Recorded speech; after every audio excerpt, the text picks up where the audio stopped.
Hello viewers, Assalamu alaikum. This is me Suhail Ahmed Khan and you people are watching BioBeats. हम पिछले एक हफ्ते से हमने एमडीकेट एस्पिरेंट्स के लिए एमडीकेट स्टूडेंट के लिए एक स्पेशल सेशन स्टार्ट की है जिसमें हम पूरे एक चैप्टर को रिकॉर्ड करते हैं और जो पीएमसी के और एमडीकेट के जो मुख्तलिफ पास पेपर्स होते हैं और जो मुख्तलिफ टेक्स्ट बुक हैं मुख्तलिफ प्रोविंसेस के उनसे जो हमारे इम्पॉर्टेंट और कंसेप्चुअल और लॉजिकल एमसीक्यूज़ हैं वो हम उठाते हैं और हम यहाँ पर सॉल्व करते हैं। तकरीबन हम हर वीडियो में 70+ MCQ सॉल्व करते हैं और वीडियो जो हमारी होती है 30 से 35 मिनट की होती है। सो हमारा बेसिकली ये मकसद इस सेशन का स्टार्ट करने का ये था कि एमडीकेट स्टूडेंट के लिए क्योंकि टाइम बहुत कम रह गया है, लास्ट दिन चल रहे हैं। सो जितने कम टाइम जितने कम अरसा में हम ज़्यादा से ज़्यादा MCQs कर सकते हैं, ज़्यादा से MCQs की प्रैक्टिस कर सकते हैं। सो हमने इसीलिए स्टार्ट किया।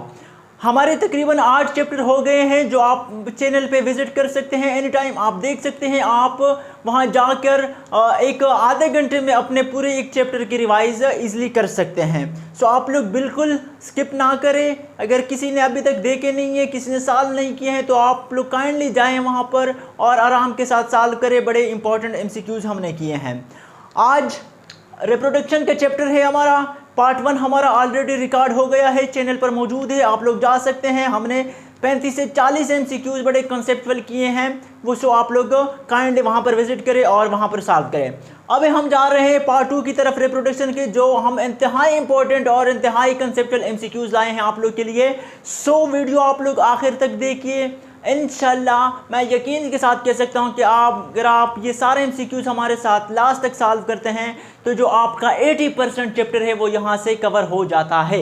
सो आइए चलते हैं अपने MCQ की तरफ। हमारे पास कहते हैं कि ovarian follicles contains of an immature egg called. A option oocyte, B हमारे पास ओवरियन फॉलिकल, सी हमारे पास ओवुलेशन और डी हमारे पास कार्पस ल्यूटियम। बेटा अभी आप लोग को यहाँ पर एक MCQ दिखाई दे रहा है लेकिन मुझे यहाँ पर 4 MCQ दिखाई दे रहा है। वो कैसे, आइए चलते हैं। पहले तो ये जानते हैं कि ये ओवरियन जो फॉलिकल है ये होता क्या है। सही है, ये तो एक ऑप्शन है, एक क्वेश्चन आप है अभी, लेकिन ये एक क्वेश्चन नहीं, ये 4 MCQs है, 4 क्वेश्चन है। पहले एग्जामिनर आपसे पूछ सकते हैं कि ओवरियन फॉलिकल क्या होते हैं। तो बेटा याद रखिए कि जो सेक लाइक स्ट्रक्चर होते हैं, कौन से सेक लाइक स्ट्रक्चर जो होते हैं, सेक लाइक स्ट्रक्चर उसको हम कहते हैं ओवरियन फॉलिकल। तो ये एक ऑप्शन, एक MCQs हो गया कि सेक लाइक स्ट्रक्चर को क्या कहते हैं, ओवरियन फॉलिकल, फलाना फलाना फलाना। सो आप लोग का ऑप्शन ओवरियन फॉलिकल होगा जो हमारे पास सेक लाइक स्ट्रक्चर है। सही है, ये तो एक हो गया। अब कहते हैं कि ovarian follicle contains of immature egg called. अब ये जो ओवरियन फॉलिकल्स है हमारे पास, ये कंटेन्स करती है किस चीज पे, एक इमेच्योर एग पर। उससे क्या कहते हैं, हमारे पास जो इस क्वेश्चन का आंसर है वो ओसाइट है। सही है, immature egg of ovarian follicle is known as oocyte. ये आप लोग के 2 हो गए। अच्छा 2 तो हो गए हैं। अब ये ओवुलेशन और ये कार्पस ल्यूटियम ये क्या बला है, ये बलाएं नहीं है, ये MCQs हैं। अच्छा ओवुलेशन वो प्रोसेस होता है, मैं ज़बानी बता देता हूँ। अब सारी चीज़ें मैं यहाँ पर लिख नहीं सकता क्योंकि अगर मैं सारी चीज़ें लिखूंगा तो आप लोग का टाइम वेस्ट होगा, वीडियो लंबी हो जाएगी। सो मैं नहीं चाहता कि आप लोग का 1 मिनट भी ज़ाया हो और ज़्यादा से ज़्यादा चीज़ें सीखने को मिले। सो जो रिलेटेड चीज़ें हैं, जो एक चीज़ जो आपस में रिजेम्बलेंस करते हैं, वो चीज़ें मैं ज़बानी बताया करूँगा, आप लोग अपने साथ नोट करते जाइए। सो 2 MCQs हमारे हो गए। तीसरा है हमारे पास ओवुलेशन, सी ऑप्शन जो है हमारे पास। बेटा ओवुलेशन वो प्रोसेस होता है कि ये जो ओसाइट होती है, जो ये तो इमेच्योर ओसाइट है ओवरियन फॉलिकल की, लेकिन फीमेल में अल्लाह ने एक निज़ाम रखा हुआ है। फीमेल में जब हर महीने के बाद ये जो ओसाइट होती है, लेकिन कौन सी ओसाइट, मेच्योर ओसाइट, वो इजेक्ट होती है आउटसाइड फ्रॉम द ओवरी। उस प्रोसेस को कहते हैं ओवुलेशन। सही है, the process in which the process in which a mature oocyte क्या होता है, बाहर इजेक्ट होता है। The process in which oocyte mature oocyte eject from the ovary is known as ovulation. ये आप लोग का तीसरा एमसीक्यूज हो गया। अब ये जो चौथा है कार्पस ल्यूटियम, ये क्या बला होती है बेटा, जब ये ओवरियन फॉलिकल जो एक रिपन वो होती है, यानी जो राइप वो होती है, क्या फॉलिकल होती हैं, वो तो अपना वो जो ओसाइड होता है वो तो इजेक्ट कर देता है, लेकिन ये जो कार्पस ल्यूटियम वो राइप जो फॉलिकल होता है वो चेंज करता है स्ट्रक्चर को, ग्लैंडुलर स्ट्रक्चर में अपने आप को चेंज करता है, फिर उसको हम क्या कहेंगे, वो हमारे पास कार्पस ल्यूटियम हो गया। सही है, तो आप लोग के 4 एमसीक्यूज यहाँ पर हो गए हैं। सो मैं इसीलिए कह रहा हूँ कि आप लोग आखिर तक वीडियो देखिए। उम्मीद है इंशाल्लाह, मैं ये यकीन के साथ कह सकता हूँ कि सारे जब हम हल करेंगे तो आप लोगों का 80% चैप्टर यहाँ से हो जाएगा। दूसरी जगह बिल्कुल जाने या देखने की आपको ज़रूरत भी नहीं होगी। ये हो गया। चलते हैं नेक्स्ट की तरफ। फिलापियन ट्यूब इज आल्सो कॉल्ड, ये जो हमारे पास फिलापियन ट्यूब होती है फीमेल से उसमें किसमें डक्ट है हमारे पास, उसको क्या कहते हैं? ए ऑप्शन ओविडक्ट, बी हमारे पास यूट्रस, सी हमारे पास बोथ, डी हमारे पास नन। तो बेटा याद रखें कि फिलापियन ट्यूब को हम क्या कहते हैं? ओविडक्ट भी कहते हैं। Fallopian tube is also known as oviduct. अच्छा, अब यहाँ पर 3-4 और एमसीक्यूज है, वो कौन से हैं मैं बता देता हूँ, हौसला रखिए, मैं बता देता हूँ सब कुछ। फिलापियन ट्यूब का अगर एग्जामिनर आपसे पूछते हैं कि इनकी जो वो है हमारे पास लेंथ है वो कितनी है, फिलापियन ट्यूब की अगर एग्जामिनर पूछते हैं कि लेंथ कितनी है, तो बेटा याद रखिए कि फिलापियन ट्यूब की हमारे पास जो लेंथ है वो 10 सेंटीमीटर है। ये आप लोग का दूसरा एमसीक्यूज हो गया। सही है। और ये भी एग्जामिनर पूछ सकते हैं कि जो इनिशियल पार्ट है फीमेल रिप्रोडक्टिव सिस्टम का वो कौन सा है? The initial part of female reproductive system is fallopian tube. ये आप लोग का तीसरा एमसीक्यूज हो गया। और जो सबसे इंपॉर्टेंट एमसीक्यूज जो अक्सर जगहों पर आया है कि यार ये जो फर्टिलाइजेशन होती है, जब मैं स्पर्म और एग आपस में मिलते हैं फर्टिलाइजेशन होती है, ये कहाँ पर होती है? तो बेटा ये याद रखें कि ये फर्टिलाइजेशन हमेशा फिलापियन ट्यूब में होती है। सही है। ये आप लोग के 4 एमसीक्यूज हो गए। इसलिए मैं कह रहा हूँ कि लास्ट तक देखिए, इंशाल्लाह जो हम एमसीक्यूज करेंगे बड़े कंसेप्चुअल और बड़े लॉजिकल के एमसीक्यूज हमने उठाए हैं, इकट्ठे किए हैं। सो लास्ट तक देखिए। 4 एमसीक्यूज आप लोग ये हो गए। Fallopian tube is known as oviduct. एक, फिलापियन ट्यूब की लेंथ हमारे पास 10 सेंटीमीटर। 2, फिलापियन ट्यूब हमारे पास क्या है? इनिशियल पार्ट है ऑफ फीमेल रिप्रोडक्टिव सिस्टम। 3, और फिलापियन ट्यूब में जो फर्टिलाइजेशन होती है फीमेल रिप्रोडक्टिव सिस्टम में वो हमेशा क्या कहाँ होती है? फर्टिलाइजेशन फिलापियन ट्यूब में होती है। ये आप लोग के 4 हो गए। चलते हैं नेक्स्ट की तरफ। Dash is the size and shape of inverted pair. कौन से डक्ट हमारे पास किस चीज क्या चीज है? शेप रखती है इन्वर्टेड पेयर की तरह। ए ऑप्शन है यूट्रस, बी हमारे पास ओवरी, सी हमारे पास फिलापियन ट्यूब, डी हमारे पास ऑल ऑफ दीज। सो बेटा यहाँ पर फिर 2 एमसीक्यूज हैं। पहले तो मैं इसका बता देता हूँ कि ये इन्वर्टेड पेयर किस चीज़ का शेप होती है? वो हमारे पास यूट्रस का होती है। Uterus has having shape of inverted like pair. और अगर आपसे पूछे कि ओवरी का शेप क्या होता है, तो बेटा याद रखिए एग्जामिनर आपसे पूछ सकते हैं कि ओवरी का शेप कैसे होता है? वो हमारे पास आलमंड होता है, आलमंड शेप्ड होती हैं। ओवरी हमारे पास क्या होती है? ये जो बी ऑप्शन है ये हमारे पास आलमंड शेप्ड होती है। मुझे तीसरा एमसीक्यू याद आ गया। खुदा न खास्ता अगर एग्जामिनर आपसे पूछे कि बेटा ये जो ओवरी है इनकी लेंथ कितनी होती है, तो बेटा याद रखेंगे कि 3.5 सेंटीमीटर हमारे पास ओवरी की लेंथ होती है। चौथा एमसीक्यू याद आ गया।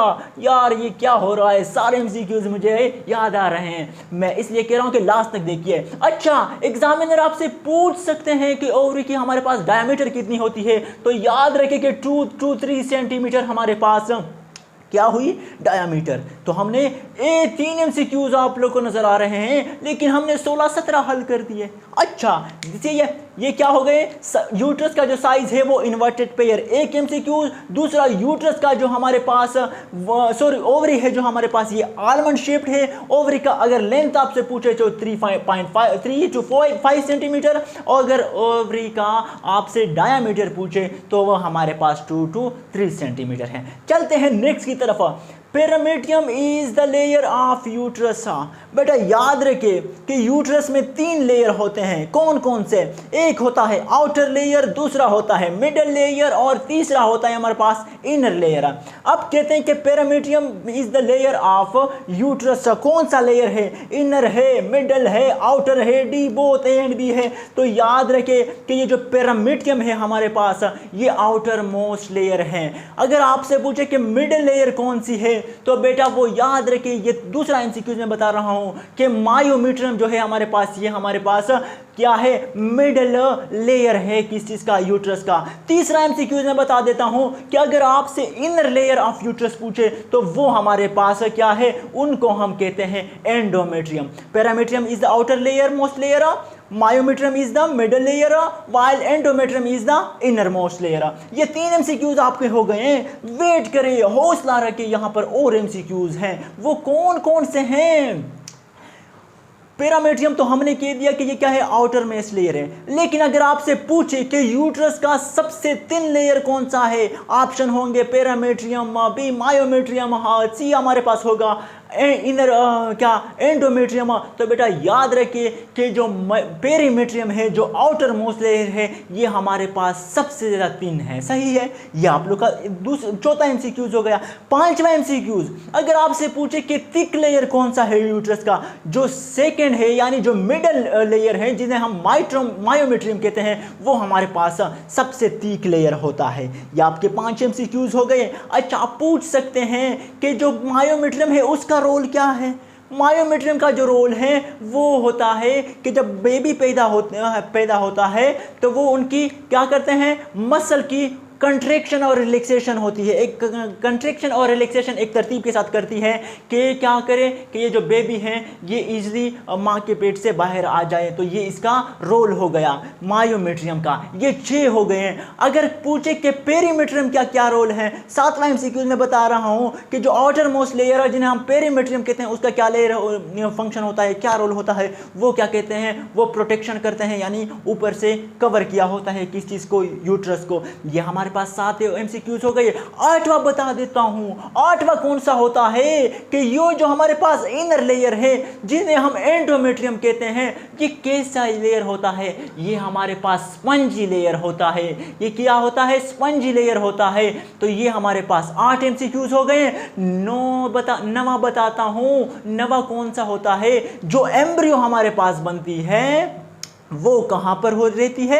वो एंडोमेट्रियम में रहती हैं और फिर उस एम्ब्रियो से नया इंडिविजुअल बनता है। तो इंतहाई इंपॉर्टेंट एमसीक्यूज है ये कि ये जो एम्ब्रियो बनती है ये कौन से लेयर यानी यूट्रस के कौन से लेयर में होती हैं? इनर लेयर में, या आप लोगों से इनर की जगह अगर कहें कि एंडोमेट्रियम, मायोमेट्रियम या पेरीमेट्रियम, तो बेटा याद रखें कि ये इनर लेयर यानी एंडोमेट्रियम में क्या होती है? अंदर होती है, अंदर रहती है। फर्टिलाइजेशन के बाद एम्ब्रियो बनती है, एंडोमेट्रियम में रहती है और उस एम्ब्रियो से फिर क्या बनता है? हमारे पास इंडिविजुअल बनता है। तो बेटा ये देखो, एक एमसीक्यू से मैंने 10 एमसीक्यूज आप लोग के लिए हल किए, इसलिए मैं बार बार कह रहा हूं कि लास्ट तक देखिए, इंशाल्लाह ये चैप्टर आप लोगों का 30-35 मिनट में हो जाएगा।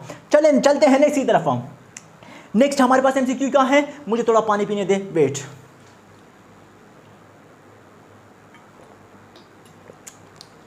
अच्छा बेटा, चलते हैं नेक्स्ट की तरफ। हम cervix is commonly known as, जो हमारे पास सर्विक्स है कह रहे कि फीमेल में, इसको दूसरा नाम क्या देते हैं?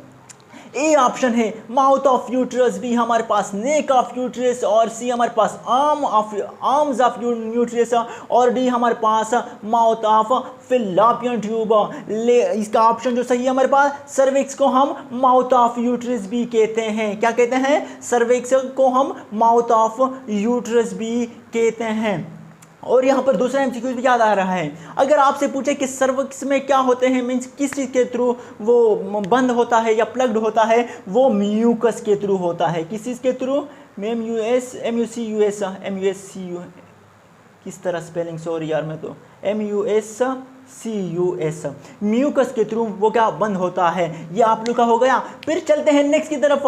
Vagina is the thin walled having length, vagina हमारे पास एक थिन वॉल्ड है और पूछा है कि उनकी लेंथ कितनी होती है। ए ऑप्शन है 8 to 10 सेंटीमीटर, बी हमारे पास 8 to 10 मीटर, सी हमारे पास 80 into 20 सेंटीमीटर, डी हमारे पास 80 into 20 मीटर। तो बेटा ये याद रखने वाली बात है कि वेजाइना, ये रटने वाली बात है, रट लो इसको कि वेजाइना की लेंथ हमारे पास कितनी होती है, 8 to 10 सेंटीमीटर होती है। सही है। अच्छा, वेजाइना का एक दूसरा MCQ भी मुझे याद आ रहा है, वो कौन सा है कि अच्छा, वेजाइना को अगर आपसे पूछे कि इसको दूसरा क्या कहते हैं, इसको बेटा वेजाइना को बर्थ ऑफ कैनाल का नाम दिया है। वेजाइना को दूसरा नाम क्या दिया है, birth of canal. Birth of canal क्यों दिया है कि जो फीमेल से में बच्चा पैदा होता है वो वेजाइना के थ्रू बाहर आते हैं, और जो फीमेल में मेंस्ट्रुअल साइकिल होती है वो वेजाइना के थ्रू होती है। तो ये आप लोग का वेजाइना वाला हो गया। फिर कहते हैं एक formation in female is known as, जो फीमेल में एक बनते हैं उन्हें क्या कहते हैं। A option oogenesis, B spermatogenesis, C हमारे पास बोथ। तो बेटा याद रखें कि जो एक फॉर्मेशन होती है फीमेल में वो उसे क्या कहते हैं, ओजेनेसिस कहते हैं। अगर आपसे पूछे दूसरा MCQ यहाँ पर कि स्पर्मेटोजेनेसिस क्या होती है, मेल में जब स्पर्म बनते हैं उसको हम क्या कहते हैं, स्पर्मेटोजेनेसिस कहते हैं। चलते हैं नेक्स्ट की तरफ। The reproductive cycle in humans and other primates are called, ये जो रिप्रोडक्टिव साइकिल है ह्यूमंस में और दूसरे प्राइमेट्स में उसको क्या कहते हैं। A option menstrual cycle, B हमारे पास मेंस्ट्रुअल वेज, सी हमारे पास मेंस्ट्रुअल फेज। तो बेटा याद रखिए, बड़े वाज़ेह तौर पर लिखा है, आप लोग को आता है कि मेंस्ट्रुअल साइकिल जो है ह्यूमन में वो क्या होती है, रिप्रोडक्टिव साइकिल होती है, या अदर प्राइमेट्स में जो रिप्रोडक्टिव साइकिल होता है उसको क्या कहते हैं, मेंस्ट्रुअल साइकिल कहते हैं। नेक्स्ट हमारे पास है the change in ovarian cycle are controlled by, जो ओवरियन साइकिल में चेंजेस आते हैं वो कौन से हार्मोन कंट्रोल करते हैं। ए हम ऑप्शन है हमारे पास ल्यूटिनाइजिंग हार्मोन, बी हमारे पास फॉलिकल स्टिमुलेटिंग हार्मोन, और सी हमारे पास है गोनाडोट्रोपिन, डी हमारे पास नन। तो बेटा याद रखिए कि हमेशा के जो गोनाडोट्रोपिन हार्मोन है ये चेंज इन ओवरियन साइकिल में क्या करती है, उनको कंट्रोल करती है। फिर नेक्स्ट MCQ से हमारे पास the uterus sheds all but the best part of its endometrium. A option menstrual phase, B हमारे पास प्रोलाइफरेटिव फेज, सी हमारे पास पोस्ट ओवुलेटरी फेज, और डी हमारे पास ऑल ऑफ दीज। क्वेश्चन पूछते हैं कि यूट्रस शेड्स होता है बट द डिपेस्ट ऑफ किस चीज, एंडोमेट्रियम। तो हमारे पास जो सही ऑप्शन है इसको मेंस्ट्रुअल फेज कहते हैं। यहाँ पर दूसरा MCQs है, पूछ सकते हैं आपसे कि ये मेंस्ट्रुअल फेज कितने दिनों तक होता है। तो याद रखिए कि मेंस्ट्रुअल फेज हमारे पास क्या होता है, 1 to 5 डेज तक होता है। सही है, हाँ मैं चेक कर लूँ, 1 to 5 डेज, सही है, 1 to 5 डेज होता है। सही है। सो ये आप लोग का दूसरा MCQ होगा। तीसरा MCQ, ये प्रोलाइफरेटिव फेज को हम दूसरा नाम भी देते हैं, वो कोई क्या होता है, प्री इवोल्यूटरी फेज। प्रोलाइफरेटिव फेज जो होता है इसको हम दूसरा नाम प्री इवोल्यूटरी फेज भी देते हैं। और ये जो हमारे पास पोस्ट इवोल्यूटरी फेज है इसको हम सेक्रेटरी फेज का नाम भी देते हैं। सो इसमें कंफ्यूज नहीं होना। अच्छा, ये MCQs में पूछ सकते हैं कि ये कितने दिनों तक होता है। ये प्रोलाइफरेटिव फेज जो है ये हमारे पास होता है 6 to 14 डेज में होता है। सही है। और अगर पूछे कि ये पोस्ट इवोल्यूटरी फेज कितने में होता है, ये क्या होता है, 15 to 28 डेज में होती है। सो ये आप लोग के MCQs हो गए। फिर चलते हैं नेक्स्ट की तरफ। at the beginning of the stage, the ovarian hormones are at their lowest normal level and gonadotropin are beginning to rise, then FSH level begins to rise। A option menstrual phase, B हमारे पास proliferative phase, और C हमारे पास है क्या चीज़, post ovulatory phase. ये हमारे पास क्या कहते हैं, एक मिनट मैं ये चेक कर दूं। ये क्या होता है, at the beginning of the stage the ovarian hormones are at their lowest normal level and gonadotropin are beginning to rise, then FSH level begins to rise। A option menstrual phase, B हमारे पास proliferative phase, C हमारे पास post ovulatory phase, और D हमारे पास none है। तो बेटा ये जो आप लोग इस तरह स्टेटमेंट देते हैं ना, क्या होता है कि क्वेश्चन बड़ा लंबा कर ले, आप लोग कहते हैं कि यार इसकी तो समझ नहीं आ गई, ये क्या कहता है, कहते ये है क्वेश्चन में, तो आप लोगों ने उसको छोड़ना नहीं है। जब तक आप लोग उसको सॉल्व नहीं करते हैं उसको छोड़ना नहीं है, उसका पीछा करना है। कि बिगिनिंग ऑफ दिस स्टेज में जो होती है क्या होती है, ओवरियन हार्मोन्स लोवेस्ट लेवल पे होती है, eight there lowest level, normal level. और जो गोनाडोट्रोपिन हार्मोन होती है वो क्या होती है, begins to rise. Then FSH levels begins to rise, menstrual phase, proliferative phase, और सी हमारे पास पोस्ट एवोल्यूटरी फेज। तो हमारे पास जो प्रोलाइफ्ट्री फेज है ये हो गया। तो ये यहाँ तक हो गया। चलते हैं अब नेक्स्ट की तरफ।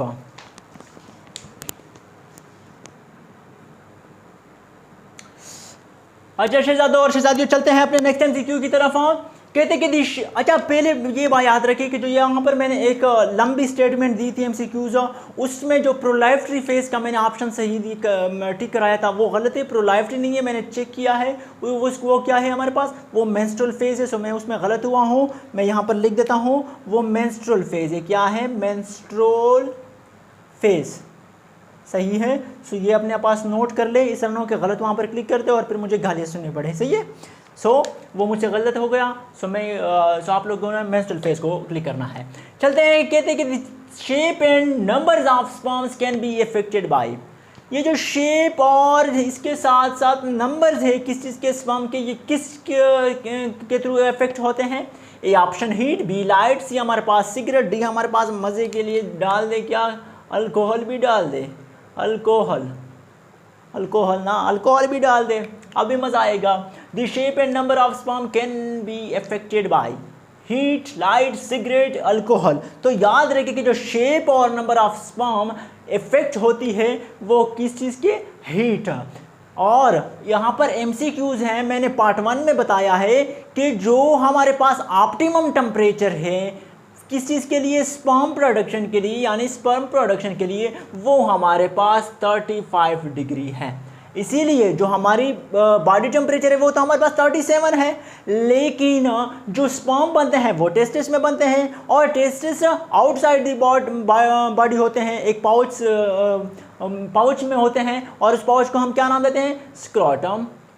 क्या है ये सब मैंने पार्ट 1 में बताया हुआ है। अगर आप ये देखेंगे तो पार्ट 1 लाजमी देखें, क्योंकि अगर ये तो हो गए आप लोग के, पार्ट 1 रह गया तो फिर एमसीक्यूज आ गए, फिर कहेंगे कि सर आपने कहा था कि 80% यहाँ से आएंगे, आए नहीं है, आपने वैसे वो बातें की है। सो वो भी देखना है और ये भी देखना है, फिर में इंशाल्लाह 80% आपके आएंगे। सो 35 डिग्री पर क्या होते हैं, optimum temperature for sperm production, और ये इफेक्ट किससे होते हैं, हीट से। अगर इससे ज़्यादा हो गए तो फिर नंबर और शेप पे फ़र्क आ सकता है। फिर कहते हैं IVF मीन्स फर्टिलाइजेशन। ये क्या है, IVF को मैंने शॉर्ट में लिखा है इन विट्रो फर्टिलाइजेशन, जो हमारे पास है। ये कहते हैं कि फर्टिलाइजेशन है inside the body, outside the body, C हमारे पास बोथ, डी हमारे पास नन। तो याद रखिए कि जो हमारे पास इन विट्रो फर्टिलाइजेशन है ये कौन सा फर्टिलाइजेशन है, आउटसाइड द बॉडी है, इनसाइड द बॉडी नहीं है, आउटसाइड द बॉडी है। फिर ये अच्छा यहाँ पे जो 3-4 MCQs रहते हैं ये मैं करवा देता हूँ, लेकिन साथ में आप लोग के लिए एक होमवर्क भी देता हूँ कि जितने भी रिप्रोडक्शन के जो डिजीज़ेस हैं, हाँ वो मेल के हो या फीमेल के हो, वो आप लोग का होमवर्क है, वो आप लोगों ने रीड देनी है। और वहाँ से फिर जो MCQs खुदा ना खास्ता अगर आए, वैसे आते नहीं इतने ज़्यादा, लेकिन फिर भी हो सकते हैं कि आए, सो आप लोगों ने उन्हें रीड देनी है और उन्हें कंप्लीट करना है। ये आप लोग का होमवर्क है, सही है, ये मस्ट करना है आप लोगों ने। A continuous loss of foetus before the 20 week of pregnancy is called, यानी कंटिन्यूस लॉस होती है किस चीज़ की, फिटस की, यानी बच्चे की, before the 20 week of pregnancy, pregnancy से 20वें मीन्स क्या, वीक प्रेगनेंसी के, इसका उसको क्या कहते हैं, मिसकैरेज कहते हैं, हमारे पास प्री टर्म डिलीवरीज कहते हैं, बोथ डी हमारे पास बोथ, सी ऑप्शन है बोथ। सो ये मिसकैरेज डिजीज़ हैं जो क्या होते हैं, फिटस लॉस होती हैं आप बिफोर द 20 वीक का। यहाँ पर दूसरा MCQs भी है कि अगर आपसे पूछे ये भी कंटिन्यूस, सारा वही के लिए वही लिखे, continuous loss of foetus before की जगह पर अगर आफ्टर लिखे, क्या continuous loss of foetus after the 20 week of pregnancy is called, फिर आपका बी ऑप्शन होगा जो प्री टर्म डिलीवरीज कहते हैं, before miscarriage, after pre term deliveries, ये हो गया। चलते हैं नेक्स्ट की तरफ। Most miscarriage occur during a option first second week of pregnancy, first third week of pregnancy, first 9th week of pregnancy, first 7th of pregnancy. ये रटने वाली बात है, याद रखने वाली बात है। आप लोगों ने याद रखनी है कि जो मिसकैरेज हमारे पास है ये डी ऑप्शन है, फर्स्ट 7 वीक ऑफ प्रेगनेंसी पे होती है।